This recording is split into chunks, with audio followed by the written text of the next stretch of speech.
जब भी कोई कंपनी अपने एग्जिस्टिंग शेयर होल्डर्स को बोनस शेयर्स देती है, तो वो उन शेयर होल्डर्स को एक अपॉर्चुनिटी देता है अपना टैक्स बचाने का, अपने टैक्स को डेफर करने का आने वाले सालों के लिए एंड अपने टैक्स को कम करने का।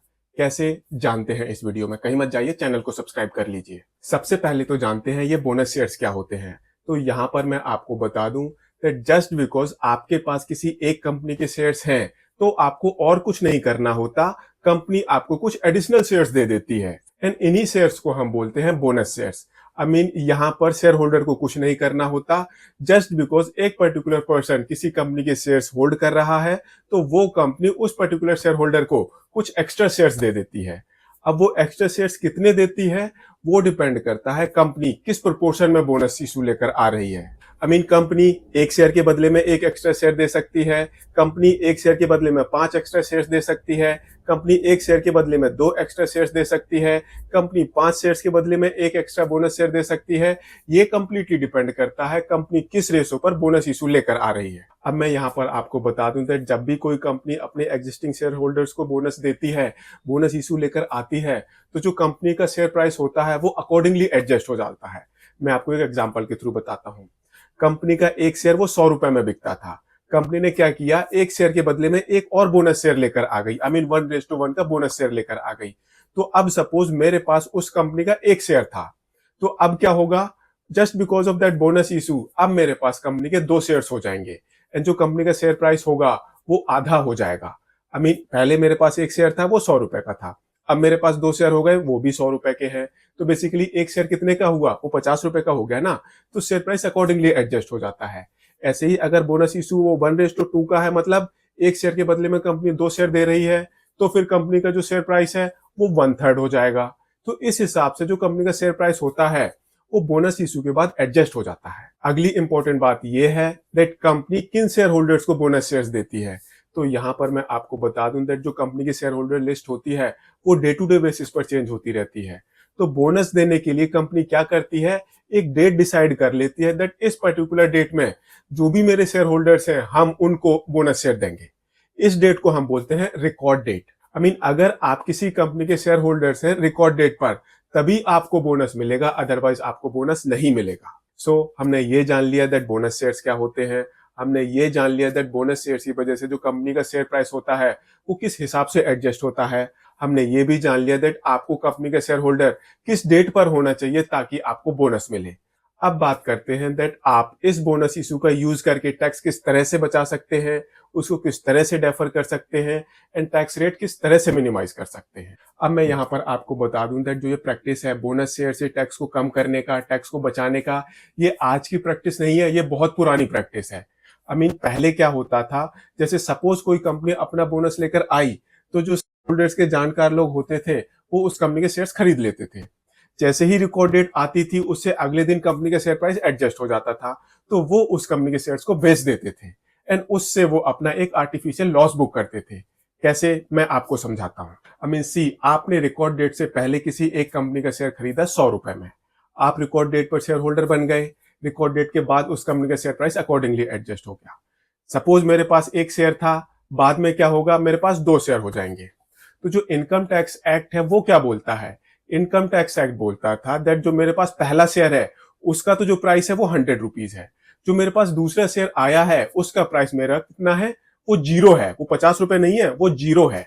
एंड जब भी मैं अपने शेयर्स बेचता हूं तो वो फीफो बेसिस पर बिकते हैं, मतलब जो शेयर मेरे पास पहले आया वो पहले जाएगा। तो पहले मेरे पास कौन सा शेयर आया जिसके लिए मैंने पैसे दिए थे, 100 रुपीज दिए थे, वही शेयर मेरा पहले जाएगा। तो अब रिकॉर्ड डेट के बाद उस शेयर का कितना प्राइस हो गया, वो 50 रुपया हो गया। तो जब मैंने उस शेयर को बेच दिया तो मेरा लॉस कितना हुआ, सेल प्राइस कितनी हुई, 50 रुपए, कॉस्ट ऑफ एक्विजिशन कितनी हुई, 100 रुपए, तो मेरा लॉस कितना हुआ, वो हुआ मेरा 50 रुपए का। ठीक इस लॉस को मैं अपनी बाकी इनकम के साथ एडजस्ट कर सकता हूं, सिर्फ सैलरी वाली इनकम के साथ एडजस्ट नहीं कर सकता, बाकी सारी इनकम के साथ मैं इस लॉस को एडजस्ट कर सकता हूं। इससे क्या होता है, इससे जो मेरा टैक्स आउटफ्लो होता है वो कम हो जाता है। मैं इस प्रैक्टिस का यूज करके अपना टैक्स आउटफ्लो 0 भी कर सकता हूं, सब्जेक्ट टू कि मेरे पास इतना रिजर्व हो। अब सी, कुछ टाइम पहले तक क्या होता था, अगर आपके पास एक कंपनी का शेयर वो 1 साल या उससे ज्यादा तक है तो वो लॉन्ग टर्म कैपिटल माना जाता था एंड उसके जो प्रॉफिट होता था बेचने पर कोई टैक्स नहीं लगता था।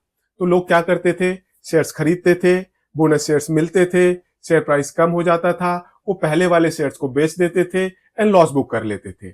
उस लॉस को वो अपनी टैक्सेबल इनकम के साथ एडजस्ट कर लेते थे एंड जो वो फ्री वाला शेयर होता था उसको वो 1 साल से ज्यादा टाइम पीरियड तक अपने पास रखते थे एंड उसके बाद वो उसको भी बेच देते थे, वो उनकी मर्जी होती थी। उससे क्या होता था, जब आप फ्री वाला शेयर्स बेचते हो तो सेल प्राइस कितनी होती थी, जो उस टाइम शेयर प्राइस चल रहा है, कॉस्ट ऑफ एक्विजिशन कितनी होती थी, वो 0 होती थी एंड आपने शेयर को 1 साल से ज्यादा पीरियड तक रखा है तो उस पर आपको कोई टैक्स नहीं देना पड़ता था। तो पहले लोग इस प्रैक्टिस का यूज करके अपना टैक्स बचाते थे, टैक्स की लायबिलिटी 0 करते थे। इसको हम बोलते हैं by the way bonus stripping. Bonus issue का यूज करके अपने टैक्स को 0 कर लेना, बोनस शेयर्स का बोनस इशू का यूज करके अपनी टैक्स लायबिलिटी को कम कर लेना या फिर 0 कर लेना। उसके बाद धीरे धीरे ये प्रैक्टिस काफी कॉमन होने लग गई एंड गवर्नमेंट ने इस चीज को रिकॉग्नाइज किया दैट ये तो बहुत बड़ा लूप होल है। तो फिर गवर्नमेंट ने एक कंडीशन लगा दी, लोग तब भी नहीं सुधरे। उसके बाद लोगों ने अकॉर्डिंगली टैक्स प्लानिंग शुरू कर ली, बट तब भी वो with in 1 year tax planning कर पाते थे। सो अब गवर्नमेंट ने क्या किया, अब गवर्नमेंट ने हमको बता दिया है एक कंडीशन। उस कंडीशन के हिसाब से अगर आप उस कंडीशन को मैच करते हो तो जो आपका ओरिजिनल वाला शेयर है उसकी कॉस्ट ऑफ एक्विजिशन 100 रुपए मानी जाएगी। अगर आप उस कंडीशन को वॉयलेट करते हो तो फिर उस जो 100 रुपए वाले शेयर की कॉस्ट है वो अकॉर्डिंगली एडजस्ट हो जाएगी बोनस इश्यू के हिसाब से। हमारे केस में वो 50 रुपए हो जाएगी। तो अब दो सिचुएशन है, एक सिचुएशन में कॉस्ट ऑफ एक्विजिशन 100 रुपए रहेगी, एक सिचुएशन में कॉस्ट ऑफ एक्विजिशन 50 रुपए रहेगी। तो जो पहली वाली सिचुएशन है वहां पर तो आपको बेनिफिट होगा, दूसरी सिचुएशन में आपको कोई बेनिफिट नहीं होगा।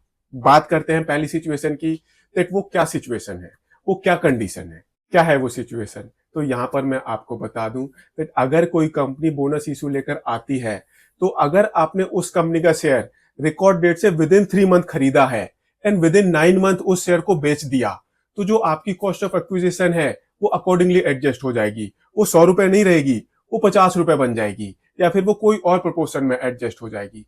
ठीक, वो 100 रुपए कब रहेगी, जब आप इस कंडीशन में इस टाइम पीरियड में फॉल नहीं करोगे। कैसे, एक काम करते हैं, इस चार्ट से समझते हैं।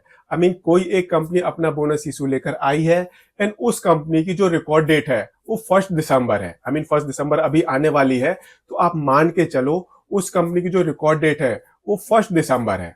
तो अब रिकॉर्ड डेट से 3 महीने पहले कौन सा टाइम होगा, वो रहेगा 1 सितंबर एंड 9 महीने पहले वाला टाइम क्या होगा, वो होगा 31 अगस्त 2025। तो सी, अगर कोई कंपनी अपना बोनस इशू लेकर आ रही है एंड उसकी रिकॉर्ड डेट 1 दिसंबर है एंड अगर आपने उस कंपनी का शेयर 1 सितंबर के बाद में खरीदा है एंड 31 अक्टूबर 2025 से पहले बेच दिया, तो आप मान के चलो आप टैक्स नहीं बचा पाओगे। यहां पर जो कंपनी का शेयर प्राइस है वो बोनस के अकॉर्डिंगली एडजस्ट हो जाएगा, जो कॉस्ट ऑफ एक्विजिशन है वो बोनस के अकॉर्डिंगली एडजस्ट हो जाएगा, आप टैक्स नहीं बचा पाओगे। कब बचा पाओगे, दूसरी एंड तीसरी सिचुएशन में। कैसे, सपोज कोई कंपनी अपना बोनस इशू लेकर आई एंड आपके पास उस कंपनी का शेयर वो 1 सितंबर से पहले था, तो आप जैसे ही कंपनी की रिकॉर्ड डेट आएगी आप 2 दिसंबर को बेच दो उसको, आपको लॉस अलाउ हो जाएगा एंड आप अपना टैक्स बचा पाओगे। ऐसे ही अगर आपने उस कंपनी का शेयर 1 सितंबर के बाद में खरीदा है, within 3 month of record date खरीदा है एंड अगर आप उस कंपनी का शेयर आप 31 अगस्त 2025 के बाद में बेचते हो, तब भी आप अपना टैक्स बचा पाओगे, अपने टैक्स को डेफर कर पाओगे। अब यहाँ पर एक बात नोट करने लायक है, दैट जो ये टाइम पीरियड है ये कहीं ना कहीं एक पूरा साल कवर कर रहा है। 3 months before record date and 9 month after record date, तो ये पूरा साल कवर हो जाता है। तो अब जो ये प्रैक्टिस है आप 1 साल के अंदर इंप्लीमेंट इसको नहीं कर सकते। अगर कोई कंपनी अभी बोनस इशू लेकर आ रही है तो आप बोनस स्ट्रिपिंग का यूज करके अगले साल की टैक्स लायबिलिटी कम कर सकते हो। आप इस साल की टैक्स लायबिलिटी सिर्फ तभी कम कर सकते हो जब आपके पास उस कंपनी का शेयर रिकॉर्ड डेट से 3 महीने के पहले से होल्ड करते हो आप उसको, तभी। अगर आपके पास उस कंपनी का शेयर रिकॉर्ड डेट के 3 महीने पहले अगर वो आपके पोर्टफोलियो में है तो फिर आप बोनस स्ट्रिपिंग का यूज करके अपना टैक्स बचा सकते हो, उसको कम कर सकते हो। अदरवाइज आपको अगले साल में बेनिफिट लेना पड़ेगा। एंड माइंड इट, अगर आप बिजनेसमैन हो, शेयर ट्रेडर हो, तो इस तरह की अपॉर्चुनिटी आपको इजीली मिस नहीं करनी चाहिए। बिकॉज अगर आप इस साल का टैक्स नहीं बचा पा रहे हो तो क्या हो गया, अगले साल का तो बचा ही पाओगे ना। And it's just a matter of 12 month. अभी यही सिचुएशन है, आगे जाके हम देखेंगे गवर्नमेंट इसके बारे में और क्या करती है। बट अभी जिस साल में बोनस इशू आता है अगले साल में आप अपना टैक्स बचा सकते हो। बट अगर आपके पास वो शेयर आपके इन्वेस्टमेंट पोर्टफोलियो में 3 महीने पहले ही था रिकॉर्ड डेट से, तब आप करंट का टैक्स बचा सकते हो। अगर आपके पास इससे रिलेटेड कोई डाउट है तो आप इस वीडियो को कमेंट में करके जरूर बताएं, ट्राई करेंगे उसको सॉल्व करने की। एंड अगर आपको ये वीडियो पसंद आया हो तो इसको लाइक शेयर जरूर करें एंड चैनल को सब्सक्राइब करें। थैंक